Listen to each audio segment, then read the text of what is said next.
नमस्कार साथियों। आज हम जयपुर जोधपुर अजमेर विद्युत वितरण निगम लिमिटेड द्वारा 27 अगस्त 2018 को द्वितीय पारी में जो तकनीकी सहायक भर्ती परीक्षा आयोजित की थी उसका जो पेपर है वो हल करेंगे। इस पेपर में कुछ प्रश्न पूर्व वीडियो में हल किए, शेष जो प्रश्न है वो हम आज हल करेंगे। आज का अपना प्रश्न है, त्रिकला आपूर्ति के साथ किसी भी दो फेज के बीच कला अंतर क्या होगा। यानी 3 फेज प्रणाली के अंदर दो फेजों के बीच कला अंतर क्या होगा। तो देखो, दो फेज प्रणाली के अंदर दो फेज प्रणाली में पूछ लिया कई बार, तो क्या होता है, यानी इसमें क्या होता है कि 360 बटा फेजों की संख्या। तो दो फेज प्रणाली में 360 बटा फेजों की संख्या बस 2 नहीं रखकर 4 रखते हैं, क्योंकि दो फेज रखे तो यानी 180 डिग्री का हो जाए तो क्या होता है कि एक फेज के क्रॉस तो वोल्टेज मिल जाएंगे, जबकि दो फेज जो फेज हो गए क्रॉस 0 वोल्ट का मिलेगी, इसलिए हम 4 रखते हैं। तो कितना हो जाएगा 90 डिग्री। यदि 3 फेज है तो कितना हो जाएगा 360 बट्टा 3 कितना हो रहा है 120 डिग्री का कला अंतर। यदि 4 फेज है तो क्या हो जाएगा 360 बट्टा 4 90 डिग्री।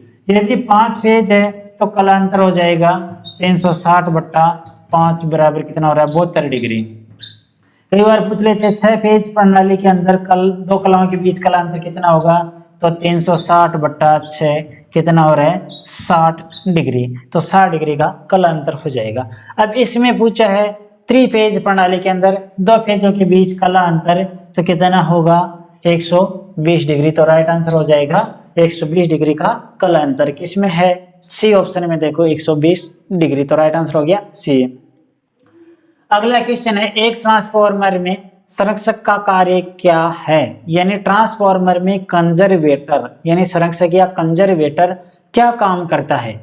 तो ट्रांसफार्मर के जो संरक्षक होता है यानी कंजर्वेटर होता है, वो ट्रांसफार्मर की जो काई होती है यानी जो बॉडी होती है इसके ऊपर लगा हुआ होता है, और इसका कार्य क्या होता है, तेल के लिए प्रसार व सिकुड़न के लिए स्थान प्रदान करना, तेल की कमी की पूर्ति करना। तो इसमें देखो इस प्रकार से, जो मान लो ये ट्रांसफार्मर है तो यहाँ इसमें कंजर्वेटर यहाँ ऊपर लगाया जाता है यहाँ पे, तो ये हो गया कंजर्वेटर। अब जो भी यानी मान लो ये श्वसक है, यहाँ पे श्वसक भी यहीं पे लगाया जाता है, यानी जो ब्रीदर है वो भी इसी कंजर्वेटर पर लगाया जाता है। अब ऑप्शन देखो, टैंक में नमी के प्रवाह को रोकना, ये तो श्वसक का कार्य हो गया। टैंक में वायु के प्रवाह को रोकना, ये भी श्वसक यानी नमी को प्रवाह को रोकना, ये तो सिलिका जेल का काम हो गया। और वायु प्रवाह ये यानी श्वसक के द्वारा होती है वायु का प्रवाह। बाहरी वायु के संपर्क में आए बिना तेल के विस्तार और संकुंचन का ध्यान रखना, सही है। शक्ति कारक को सुधार करना नहीं, लोड का आउटपुट बढ़ाना नहीं। तो राइट आंसर क्या हो जाएगा, यानी इसके अंदर क्या होता है, जो ऑयल होता है उसका लेवल इतना रखा जाता है, यानी इसमें पूरे में ऑयल रहता है, और इसका कंजर्वेटर भी में भी आधा ऑयल रहता है, यानी कंजर्वेटर आधा तेल रहता है इसके अंदर। तो जब ट्रांसफार्मर ऑयल गर्म होता है तो इसका आयतन बढ़ता है तो क्या होता है कि ये यहाँ जगह देता है बढ़ने के लिए, और जब ठंडा होता है तो वापिस से यानी इसी के अंदर लेवल बना रहता है। जो इसके जो कोर है वो खराब यानी कोर तक तेल बना रहे, इसीलिए तेल बाहरी वायु के संपर्क में आए बिना तेल के विस्तार और संकुंचन का ध्यान रखना, यानी सी ऑप्शन इसका सही होगा। अगला क्वेश्चन है, ±5% सहिष्णुता के साथ 46 किलो मान वाले प्रतिरोधक का रंग क्या होगा। अब ऑप्शन में देखो 4 बैंड में दे रखा है रंग, तो क्या होगा 47 किलो ±5%, यानी प्रतिरोध का मान क्या है 47 किलो ±5%। इसे हम इस प्रकार से भी लिख सकते हैं कि 47000 ओम ±5%, यानी 47,000 ओम ±5%। अब 4 कलर में होगा तो क्या होगा, प्रथम अंक क्या है 4, द्वितीय अंक क्या है 7, तीसरा अंक क्या हो जाएगा गुणांक कितना है 1000, चौथा अंक है टॉलरेंस, वो कितनी है ±5%। 4 के लिए क्या होगा पीला यानी येलो, तो पीला। 7 के लिए क्या होगा वोयलेट यानी बैंगनी। गुण 1000 यानी 10 की घात 3 या 1000 किसका होता है? ऑरेंज यानी नारंगी। प्लस माइनस 5% किसका होता है? गोल्डन यानी सुनहरा। तो इसका कलर कोड क्या हो जाएगा? पीला, बैंगनी, नारंगी, सुनहरा।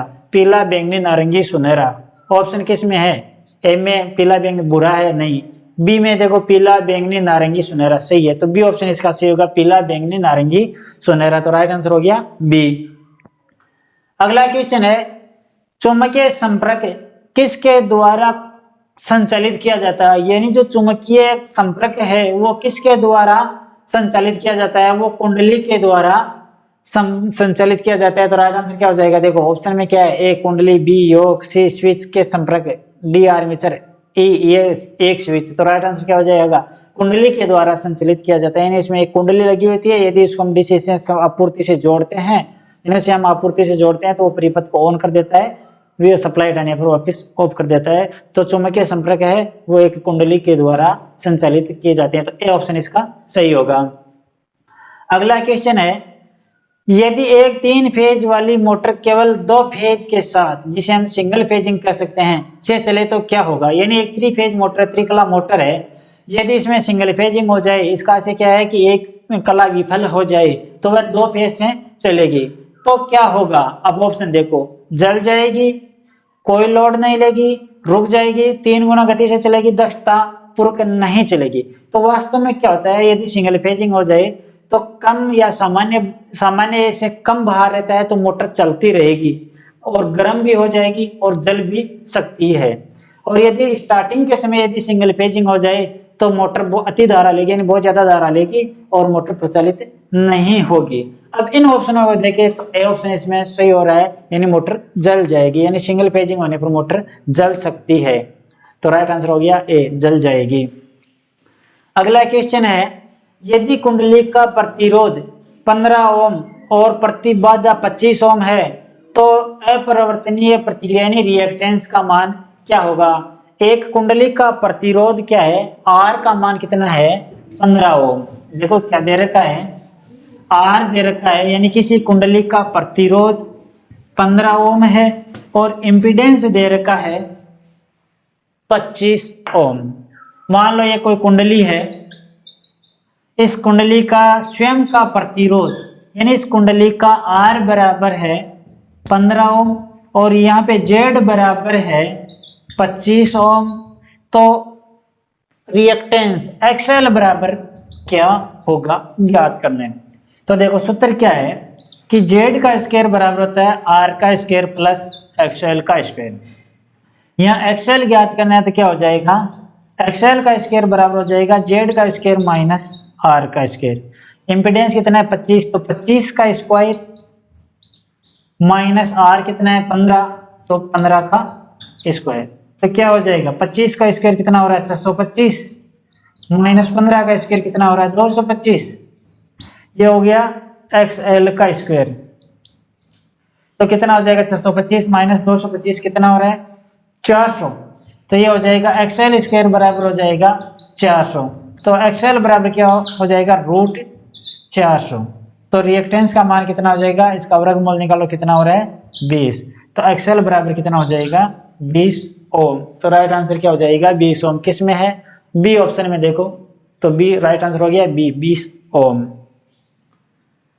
अगला क्वेश्चन है, 9 वोल्ट कॉइल के साथ एक ऑन ऑफ स्विच को क्या कहा जाता है? यानी एनवीसी के साथ ऑन ऑफ स्विच, यानी वह स्विच जिसमें एक एनवीसी 9 वोल्ट कॉइल लगी हुई है। अब ऑप्शन देखो, चुंबकीय स्टार्टर सही है, मैनुअल स्टार्टर नहीं, तापीय स्टार्टर ये भी नहीं होगा, संयोजन स्टार्टर नहीं, रिवर्सिंग स्टार्टर नहीं। तो यह हो गया एक चुंबकीय स्टार्टर। तो राइट आंसर हो गया ए, यानी एनवीसी के साथ ऑन ऑफ, यानी एनवीसी के द्वारा परिपथ को ऑन या ऑफ करवाना वाला क्या हो जाएगा? Magnetic starter. तो चुंबकीय स्टार्टर, यानी ए ऑप्शन इसका सही होगा।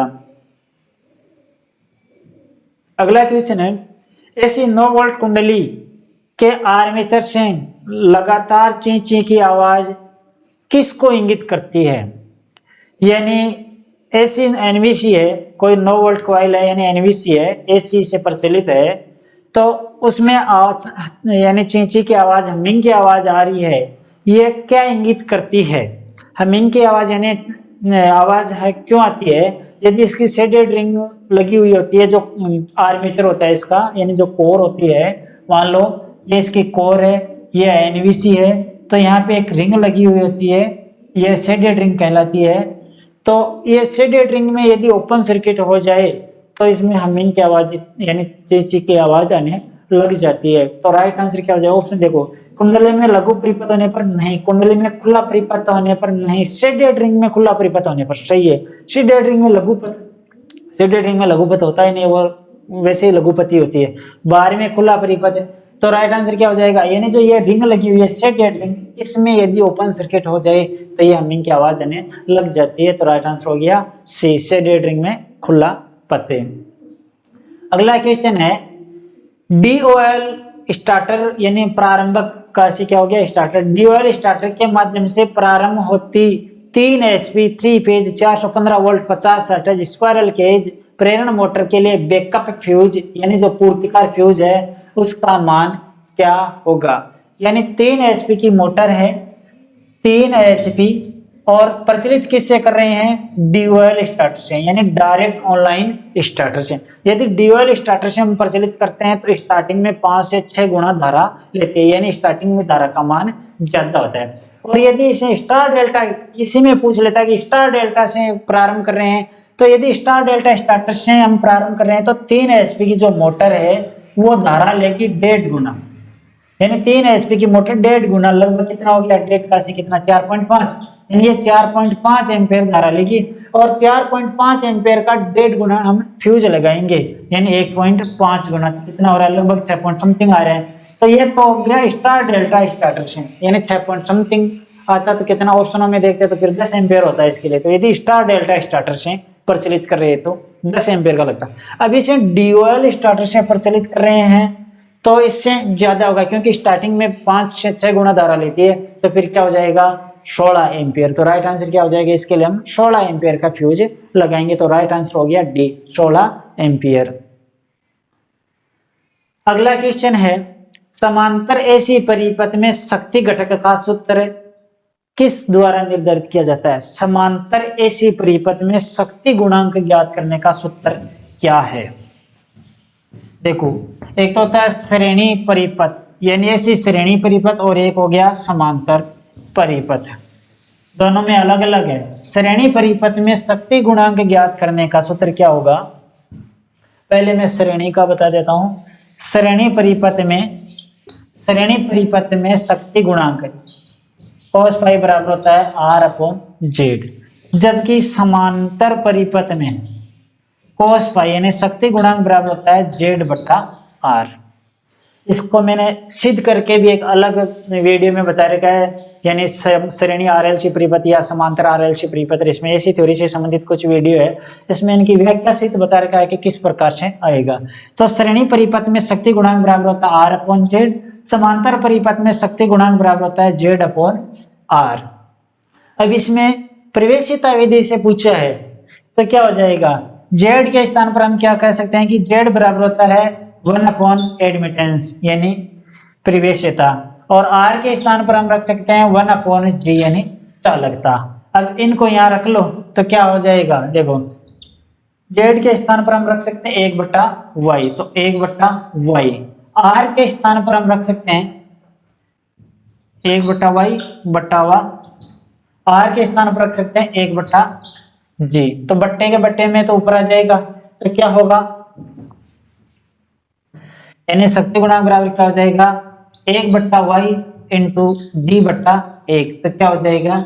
G/Y, यानी चालकता बटा प्रवेशिता। तो G/Y किस में है? बी ऑप्शन में देखो, G/Y। तो समांतर परिपथ में G/Y हो जाएगा। यदि श्रेणी परिपथ में भी पूछ लेता तो या तो R/Z कह सकते हैं, और इस विधि से ले तो Y/G हो जाएगा, यानी एकदम विपरीत हो जाएगा, Y/G। तो इसमें समांतर परिपथ के बारे में पूछा है तो क्या हो जाएगा? G/Y। तो राइट आंसर हो गया G/Y, बी ऑप्शन इसका सही होगा। अगला क्वेश्चन है 35 SWG ताम्र तार की उचित फ्यूज विद्युत धारा क्या होती है? ज्यादातर 35 SWG के बारे में पूछते हैं, कई बार पूछ लिया इस प्रश्न को।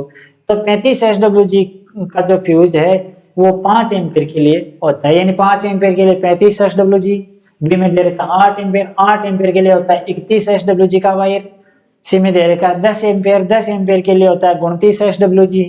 20 एम्पीयर, 20 एम्पीयर के लिए लगभग 23 एम्पीयर होता है।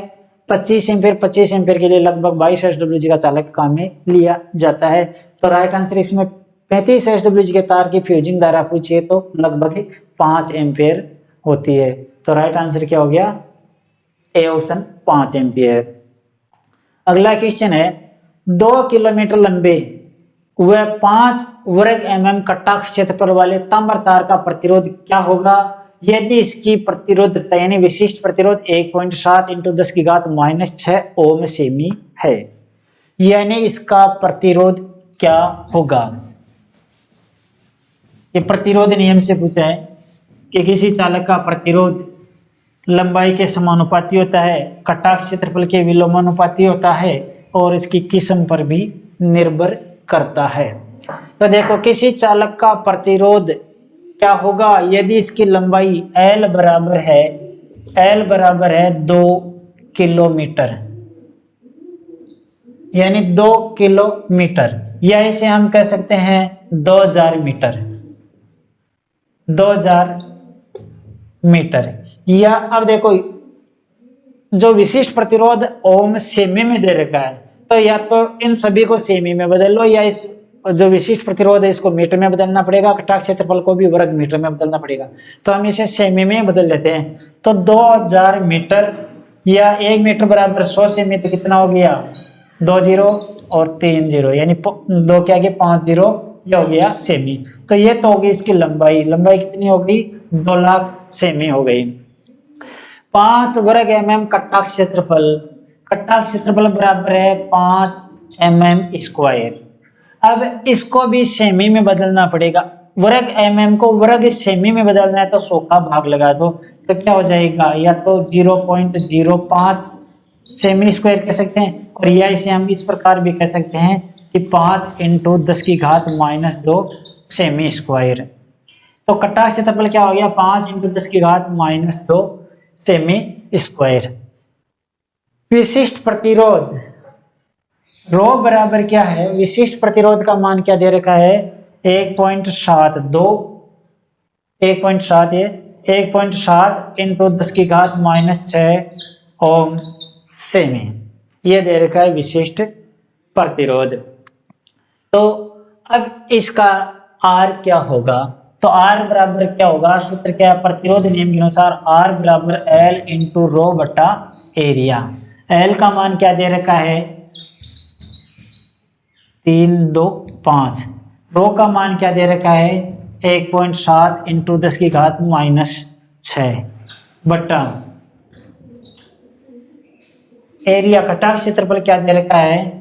5 × 10⁻⁻2। तो क्या हो जाएगा?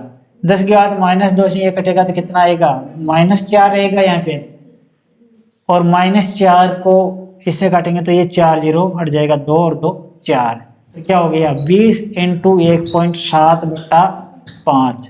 20 को इसको यानी भाग लगा, कितना हो रहा है? 4 × 1.7, कितना हो गया? 70 चौका 8 6.8 ओम, 6.8 ओम। तो राइट आंसर क्या हो जाएगा? 6.8 ओम। किस में है? ई ऑप्शन में। तो राइट आंसर हो गया ई, 6.8 ओम। अगला क्वेश्चन है मोटर परिपथ में विद्युत अतिभार सुरक्षा का उद्देश्य मोटर की किस से सुरक्षा करना है? यानी अतिभार सुरक्षा जो युक्ति है, ओवरलोड रिले हम कहते हैं, वो क्या सुरक्षा प्रदान करता है मोटर को? देखो एक तो मोटर में होता है बैकअप फ्यूज या पूर्तिकार फ्यूज। पूर्तिकार फ्यूज है वो लघुपथ से सुरक्षा प्रदान करता है, यानी मोटर परिपथ के अंदर लघुपथ हो जाए तो परिपथ को तोड़ने के लिए पूर्तिकार फ्यूज या हम बैकअप फ्यूज कहते हैं वो काम करते हैं। अतिभार से सुरक्षा प्रदान करने के लिए यदि भार का मान सामान्य से ज्यादा हो जाए और काफी समय तक चलता रहे तो इसे हम अतिभार सुरक्षा कहते हैं। तो अतिभार सुरक्षा के लिए हम ओवरलोड रिले प्रयोग करते हैं। अब ऑप्शन देखो, यही पूछा है कि ओवरलोड रिले का प्रयोग क्यों किया जाता है, यानी इसका उद्देश्य क्या है? ऑप्शन देखो, ए में क्या है? अनवरत अति विद्युत धारा सही है, अनवरत अति वोल्टता नहीं, लघु परिपथ नहीं, लीकेज धारा नहीं, उच्च निर्विष्ट वोल्टता, तो ये भी नहीं। तो राइट आंसर क्या हो गया ए, अनवरत अति विद्युत धारा, यानी ओवरलोड रिले तो हो गया अनवरत अति विद्युत धारा। और यहाँ ये पूछ लेता है कि बैकअप फ्यूज या पूर्तिकार फ्यूज, तो फिर होता सी ऑप्शन इसका सही, यानी लघु परिपथ से। तो इसमें अति भार सुरक्षा के बारे में पूछा है तो क्या हो जाएगा, ए ऑप्शन इसका सही होगा, अनवरत अति विद्युत धारा। अगला क्वेश्चन है, यदि एक परिचालक 3 फेज प्रेरण मोटर के प्रारंभिक बटन दबाने पर मोटर गुंजन की आवाज करती है लेकिन प्रचलित नहीं होती है, तो इसका कारण क्या है। यानी एक 3 फेज इंडक्शन मोटर है, इस पे हम बटन को दबाते हैं तो वह गुंजन की आवाज तो करती है परंतु प्रचलित नहीं हो रही है, इसका आशय क्या है। ऑप्शन देखो, एक फ्यूज उड़ गया है, मोटर सिंगल फेजिंग है, सही है, यानी ये हो सकता है। अति बार ट्रिप स्विच को फिर से रीसेट करना, इसमें बिल्कुल मोटर प्रचलित नहीं होगी, यानी ऑन नहीं होगी ये स्थिति होने पर। एक कला भूग्रस्त, इसमें भी नहीं होगा। सहायक संपर्क शॉर्ट, ये भी नहीं होगा। मोटर अति उत्तेजित नहीं। तो राइट आंसर क्या हो गया ए, एक फ्यूज है वो उड़ गया, यानी मोटर सिंगल फेजिंग हो गई है, तो ये स्थिति बन सकती है। तो राइट आंसर हो गया ए। अगला क्वेश्चन है, रेडियो अभिग्रह में हम ट्यूनिंग नियंत्रण को घुमाकर वांछित स्टेशन को ट्यून कर सकते हैं, ऐसा करके हम किसको परिवर्तित करते हैं। यानी ये कह रहा है कि रेडियो के अंदर स्टेशन परिवर्तित कर रहे हैं, तो हम एक ट्यूनिंग यानी वांछित स्टेशन ट्यून कर सकते हैं, यानी ट्यूनिंग नियंत्रण द्वारा। एक वो गेन कैपेसिटर होता है, इसके द्वारा हमें वांछित स्टेशन प्राप्त कर सकते हैं। तो यानी वांछित जो स्टेशन है उसके सिग्नल प्राप्त करने के लिए हम क्या करते हैं, जो ट्यूनिंग कैपेसिटर होता है, यानी जो गेन कैपेसिटर होता है, उसमें वो गेन कैपेसिटर लगा होता है जो एक वेरिएबल कैपेसिटर होता है, तो इसको हम परिवर्तित करते हैं। तो राइट आंसर, इस समय हम क्या परिवर्तित कर रहे हैं, हम गेन कैपेसिटर को घुमा रहे हैं, यानी कैपेसिटर की धारिता का मान परिवर्तित करके हम वांछित स्टेशन प्राप्त करते हैं। तो राइट आंसर क्या हो जाएगा, इसमें हम धारिता को यानी कैपेसिटेंस को परिवर्तित करते हैं। तो क्या हो जाएगा, देखो प्रतिरोध नहीं, प्रेरकत्व नहीं, धारिता सही है, वोल्टता नहीं, केवल सुई की स्थिति जो स्टेशन को इंगित करती है, ये भी नहीं। तो राइट आंसर हो गया सी, धारिता को हम परिवर्तित करके स्टेशन चेंज करते हैं। अगला क्वेश्चन है, एक संधारित्र पर रेटिंग 25 माइक्रोफेरेड 12 वोल्ट है, वह इसके सिरे के समीप प्लस चिन्ह भी लिखा हुआ है, तो वह धारित्र क्या होगा। यानी कोई कैपेसिटर है, मान लो ये कैपेसिटर, इसके 2 टर्मिनल है, इस एक टर्मिनल के पास प्लस चिन्ह अंकित है, तो ये कौन सा कैपेसिटर होगा, माइका नहीं, सेरामिक नहीं, पॉलीकार्बोनेट सही है, पेपर नहीं, ये सभी। तो राइट आंसर क्या हो जाएगा, पॉलीकार्बोनेट कैपेसिटर है होगा ये। तो राइट आंसर हो गया सी, पॉलीकार्बोनेट। अगला क्वेश्चन है, ट्रांजिस्टर में आधार धारा 100 माइक्रो एम्पियर है, संग्रहित धारा 10 मिली एम्पियर है, तो अल्फा और बीटा का मान क्या होगा। करंट गेन अल्फा और करंट गेन बीटा का मान पूछा है, और क्या क्या दे रखा है, देखो किस प्रकार से हल करेंगे।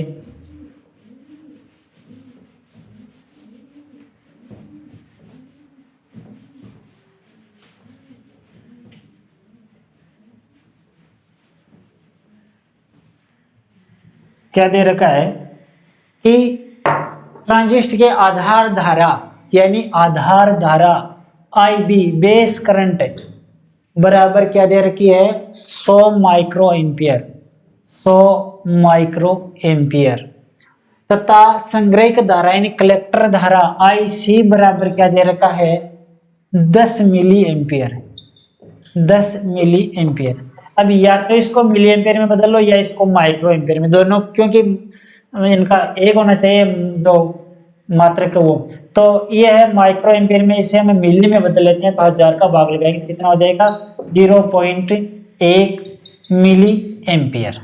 तो बेस करंट का मान कितना हो गया, 0.1 मिली एम्पियर। कलेक्टर करंट का मान कितना हो गया, 10 मिली एम्पियर। अब ज्ञात क्या करना है, एक तो करंट गेन अल्फा, अल्फा बराबर क्या होता है, कलेक्टर करंट और एमीटर करंट का अनुपात, यानी कलेक्टर करंट और एमीटर करंट का अनुपात करंट गेन अल्फा कहलाता है। अब एमीटर करंट क्या होगा, IC बराबर क्या हो जाएगा, IE बराबर क्या होगा, एमीटर करंट यानी कलेक्टर करंट और एमीटर करंट का अनुपात होता है। तो यह बेस करंट दे रखा है, कलेक्टर करंट दे रखा है, एमीटर करंट क्या करना है, तो एमीटर करंट बराबर क्या हो जाएगा कि collector current plus base current, इन दोनों का योग एमीटर करंट के बराबर होगा। कलेक्टर करंट का मान कितना है 10 मिली एम्पियर, बेस करंट का मान क्या है 0.1 मिली एम्पियर, कितना हो गया 10.1 मिली एम्पियर। अब देखो करंट गेन एल्फा बराबर क्या हो जाएगा, कलेक्टर करंट कितना है 10 और एमीटर करंट का मान क्या है 10.1, 10 भाग 10.1 कितना हो रहा है 10 में 10.1 का भाग लगा दो 0.990, तो यह हो गया 0.990। अब देखो करंट गेन बीटा, बीटा बराबर क्या होगा कलेक्टर करंट और बेस करंट का अनुपात, यानी IC बटा IB का अनुपात करंट गेन बीटा कहलाता है। IC का मान कितना है ये 10, बेस करंट का मान कितना है 0.1, 10 में इसका भाग लगाए कितना आ रहा है 100, तो करंट गेन बीटा का मान कितना हो जाएगा 100।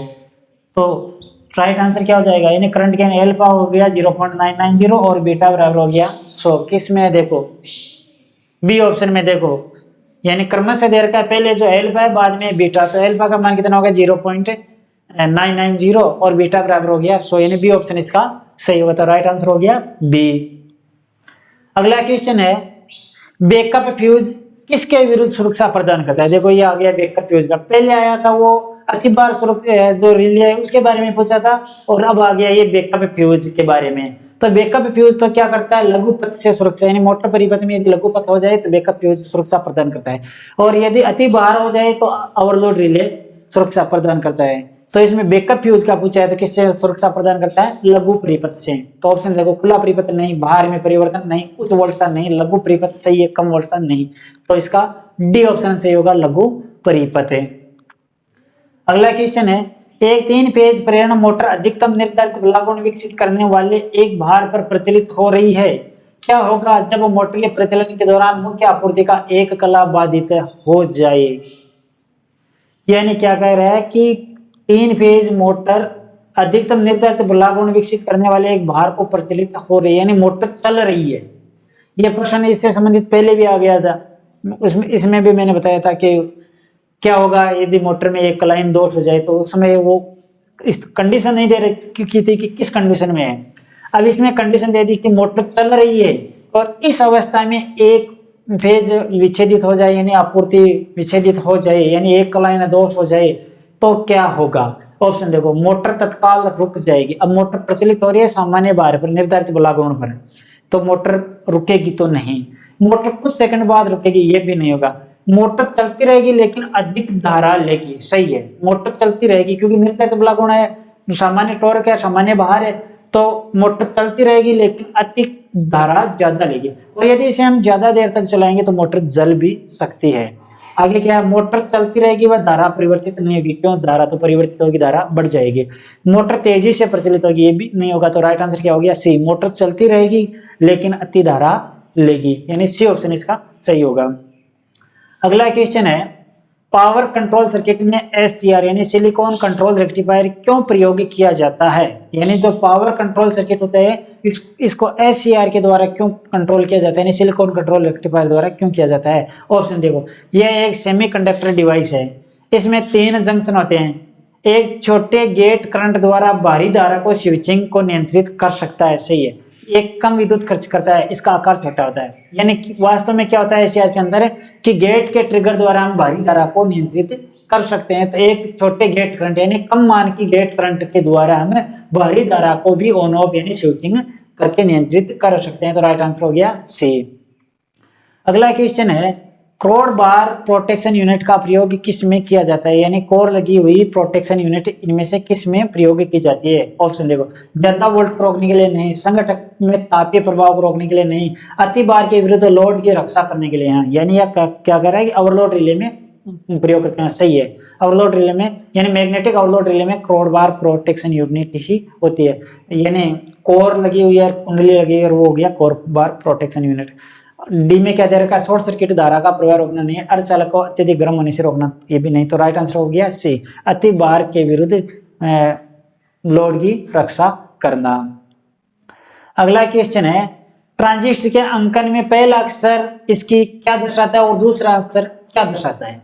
देखो ये ट्रांजिस्टर के मान अंकन के बारे में पूछ रहे हैं, तो मान अंकन की जो अक्सर है ये प्रो इलेक्ट्रॉन पद्धति के बारे में पूछ रहा है। यानी प्रो इलेक्ट्रॉन पद्धति क्या होती है, इसमें दो अक्षर प्रयोग किए जाते हैं। पहला अक्षर अर्धचालक के यानी जो प्रकार है उसको दर्शाता है, और द्वितीय अक्षर उसका उपयोग दर्शाता है, यानी इसका प्रयोग हम कहाँ करेंगे।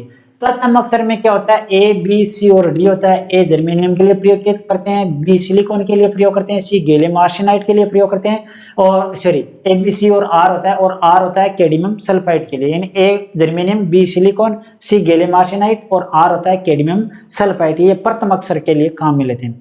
द्वितीय अक्षर के अंदर काफी होते हैं, जैसे कि ए होता है हाई स्पीड या मिश्रक या डिटेक्टर डायोड के लिए, बी परिवर्तित संधारित्र डायोड के लिए, सी कम फ्रीक्वेंसी ट्रांजिस्टर के लिए, डी कम फ्रीक्वेंसी शक्ति ट्रांजिस्टर के लिए, ई टनल डायोड के लिए, वाई डिस्टकारी डायोड के लिए, एफ उच्च फ्रीक्वेंसी डायोड के लिए। तो इस प्रकार के कुछ अक्षर होते हैं। तो यही पूछा है कि पहला अक्षर क्या दर्शाता है। पहला अक्षर उसकी सामग्री दर्शाता है, जैसे कि ए है तो ये इसका आशय हो गया कि ये जर्मेनियम का बना हुआ है, बी है तो इसका आशय हो गया कि ये सिलिकॉन का बना हुआ है, और दूसरा अक्षर इसका हम प्रयोग कहाँ करेंगे, जैसे कि दूसरा अक्षर सी है, इसका आशय क्या हो गया कि निम्न फ्रीक्वेंसी पर हम ट्रांजिस्टर के तौर पर हम काम में ले रहे हैं। यदि एफ है, इसका आशय क्या हो गया कि उच्च फ्रीक्वेंसी वाले ट्रांजिस्टर है ये।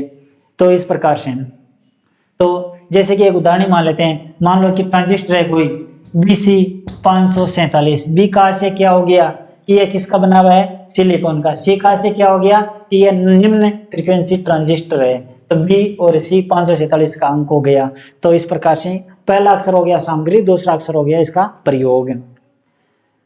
अगला क्वेश्चन है, पावर एम्पलीफायर के रूप में प्रयोग होने वाले ट्रांजिस्टर आमतौर पर धातु की प्लेट पर लगाया जाता है ताकि, यानी पावर एम्पलीफायर में जो ट्रांजिस्टर हम प्रयोग करते हैं उसके ऊपर हम हीट सिंक लगाते हैं। जो भी ट्रांजिस्टर होता है उसके अंदर ऊपर एक एल्यूमिनियम की एक पट्टी लगाई जाती है जिसे हम हीट सिंक कहते हैं। यानी ये क्या करती है हीट सिंक, यदि ट्रांजिस्टर ज्यादा गर्म हो जाए तो उसकी ऊष्मा को वायुमंडल में प्रसारित कर देती है।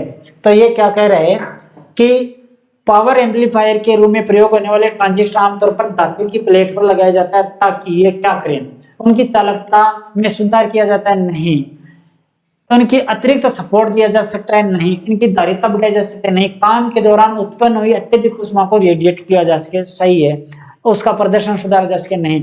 यानी जो ये ट्रांजिस्टर या जो भी उपकरण है ये गर्म होगा तो उसकी ऊष्मा उससे हीट सिंक में आ जाएगी, यानी उस जो एल्यूमिनियम की पत्ती लगाई जाती है उसमें आ जाएगी और उससे वायुमंडल में रेडिएट हो जाएगी। तो राइट आंसर क्या हो गया डी, काम के दौरान उत्पन्न अत्यधिक ऊष्मा को रेडिएट किया जा सके।